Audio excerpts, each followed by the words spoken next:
Hi friends, this is Bani and welcome to my channel. বন্ধুরা, আজকে আমি তোমাদের জন্য একটা দারুণ টপিক নিয়ে এসেছি। আজকে আমরা ইভেনের সমস্ত ব্যবহার দেখব। আমরা প্রায় কনফিউজড হয়ে যাই ইভেনের বিভিন্ন রকম ব্যবহার দেখে। আমরা সেন্টেন্সে even so, even if, even as, even after এগুলোর ব্যবহার প্রায় দেখে থাকি। তো সেন্টেন্সে কোনটার ব্যবহার আমরা কখন করব, কোনটাকে আমরা কোন অর্থে ব্যবহার করতে পারি, আজকে আমরা এই ভিডিওটাতে এগুলোর সমস্ত ব্যবহার দেখব। আজকের পরে এগুলোর ব্যবহার তোমাদের কখনোই কোনো রকম কনফিউশন থাকবে না। তো তোমরা বুঝতে পারছো আজকের ভিডিওটা কতটা ইম্পর্টেন্ট। তোমরা কোথাও যাবে না, আমার সাথে ভিডিওটা একদম শেষ পর্যন্ত থাকবে। যারা চ্যানেলে নতুন অর্থাৎ প্রথম আমার ভিডিও দেখছো তারা প্লিজ চ্যানেলটাকে সাবস্ক্রাইব করে নিও, তাহলে যখনই আমি ভিডিও আপলোড করবো তোমরা নোটিফিকেশন পেয়ে যাবে। তো আর দেরি না করে চলো শুরু করা যাক আজকের ভিডিও। সবার আগে আমরা জানবো ইভেনের কি অর্থ, ইভেনকে আমরা সেন্টেন্সে কেন ব্যবহার করি, অর্থাৎ কোন অর্থে আমরা ইভেনকে ব্যবহার করি। দেখো, ইভেনের অর্থ হলো এমনকি। আমরা প্রায়ই এরকম অর্থে সেন্টেন্সে ইভেনকে ব্যবহার করে থাকি। কয়েকটা এক্সাম্পল দেখো যার মধ্যে দিয়ে তোমরা ইভেনকে বুঝতে পারবে। যদি আমি বলি এমনকি একটা শিশুও এই সমস্যাটির সমাধান করতে পারে, সেন্টেন্সটা কি হবে? Even a child can solve this problem, even a child can solve this problem. আমরা প্রায় বলে থাকি আমি এমনকি এটাও জানতাম না, আমি এমনকি তাকে দেখিও নি, আমি এমনকি তার নামটাও জানতাম না। তাহলে সেন্টেন্সটা কি হবে? I didn't even know his name. I didn't even know his name. দেখো, আমরা কম্পেয়ার করার ক্ষেত্রেও ইভেনের ব্যবহার সেন্টেন্সে করে থাকি। অর্থাৎ যখন আমরা দুটো জিনিসের মধ্যে বা দুটো ক্ষেত্রের মধ্যে বা দুটো পরিস্থিতির মধ্যে কম্পেয়ার করব, তখন আমরা সেন্টেন্সে ইভেনের ব্যবহার করে থাকি। এক্সাম্পল দেখো, তিনি আগের চেয়ে আরো বেশি পরিশ্রম করেন। সেন্টেন্সটা কি হবে? He works even harder than before. He works even harder than before. এই সিনেমাটি প্রথমটির চেয়েও ভালো। This movie is even better than the first one.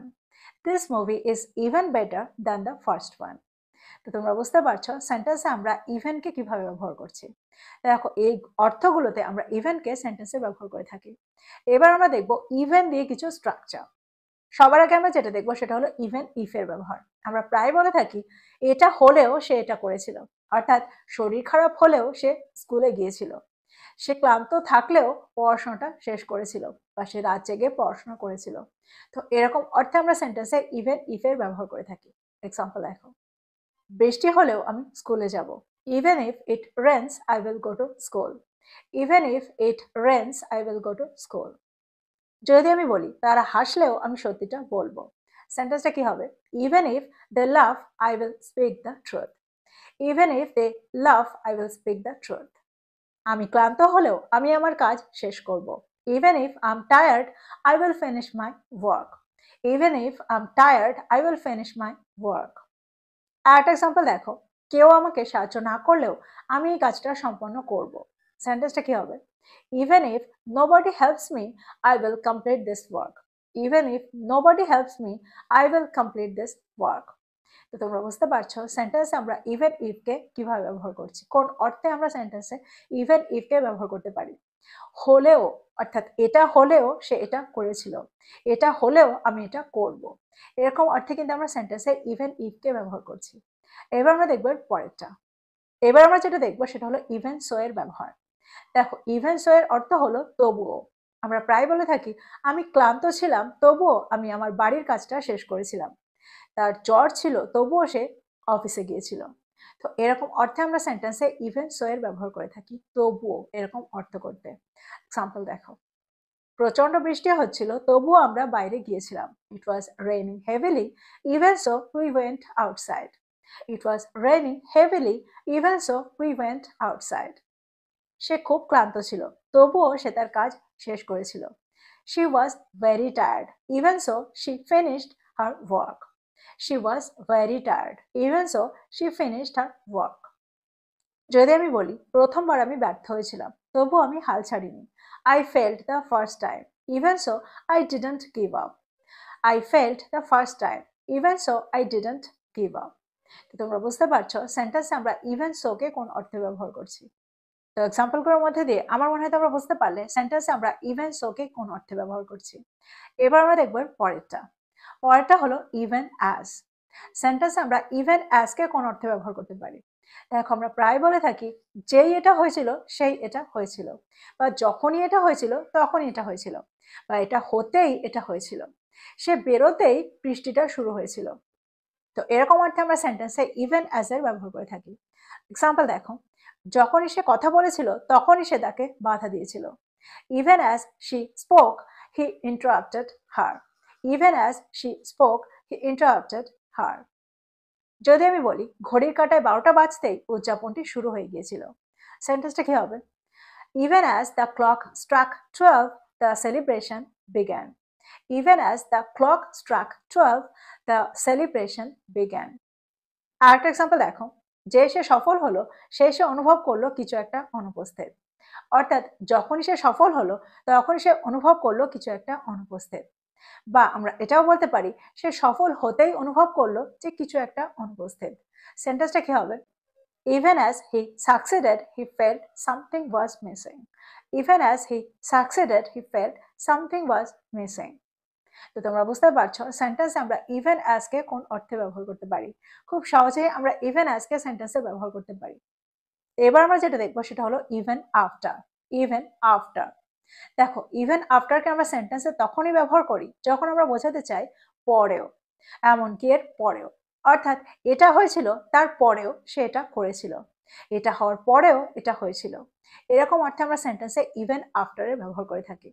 Example দেখো, দীর্ঘ পথ হাঁটার পরেও সে ক্লান্ত বোধ করেনি। Even after a long walk she didn't feel tired. Even after a long walk she didn't feel tired. তো তোমরা বুঝতে পারছো সেন্টেন্সে আমরা ইভেন আফটারকে কখন ব্যবহার করছি।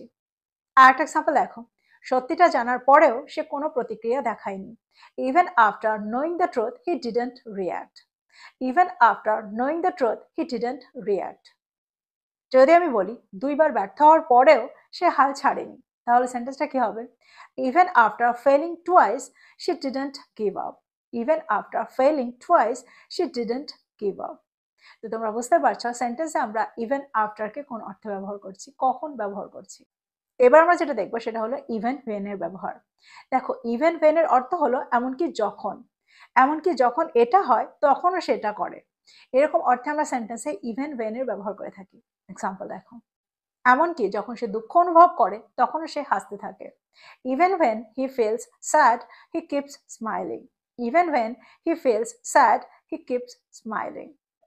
এবার যদি আমি বলি এমনকি যখন তারা ব্যস্ত থাকে তখনও তারা তাদের পরিবারের জন্য সময় বার করে। Even when they are busy they make time for their family. পরেরটা হলো ইভেন দো। দেখো ইভেন দোকে আমরা সেন্টেন্সে তখনই ব্যবহার করি যখন আমরা বোঝাতে চাই যদিও এটা হচ্ছিল তবুও সেটা করেছিল। অর্থাৎ যদিও এটা হয় তবুও এটা হয়। এরকম অর্থে আমরা সেন্টেন্সে ইভেন দো এর ব্যবহার করে থাকি। এক্সাম্পল দেখো, যদি আমি বলি যদিও তারা ধনী তবুও তারা একটা সাধারণ জীবনযাপন করেন, সেন্টেন্সটা কি হবে? Even though they are rich they live a simple life. Even though they are rich they live a simple life. যদিও বৃষ্টি হচ্ছিল তবুও তারা হাঁটতে গিয়েছিল। Even though it was raining they went for a walk. Even though it was raining they went for a walk. তোমরা বুঝতে পারলে সেন্টেন্সে ইভেন দো এর ব্যবহার। খুব সহজেই আমরা সেন্টেন্সে ইভেন দোকে ব্যবহার করতে পারি যখন আমরা বোঝাতে চাইবো যদিও এটা হয়েছিল তবুও সেটা করেছিল, যদিও এটা তবুও এটা। এরকম অর্থে আমরা সেন্টেন্সে ইভেন দোকে ব্যবহার করে থাকি। তো এই ছিল ইভেনের সমস্ত ব্যবহার। আমার মনে হয় ইভেনের প্রত্যেকটা ব্যবহার তোমরা খুব ভালো করে বুঝতে পেরেছো। প্রত্যেকটা ব্যবহারকে নোট ডাউন করো আর এগুলো দিয়ে সেন্টেন্স তৈরি করো আর সেগুলোকে তোমাদের কনভারসেশনে ব্যবহার করো। যত তোমরা এগুলোকে ব্যবহার করবে তত তাড়াতাড়ি তোমরা এগুলোর সাথে সরগর হয়ে যাবে। খুব সহজেই তোমরা তোমাদের কনভারসেশনে এগুলোকে ব্যবহার করতে পারবে। তো এই ছিল আজকের ভিডিও, এই ছিল আজকের টপিক। ভিডিওটা ভালো লাগলে লাইক করতে ভুলে যেও না, বন্ধুদেরকে শেয়ার করো যারা ইংরেজি শিখছে। So this is all about today. I will be back with another video. Till then, take care. Thank you for watching this video. Bye bye.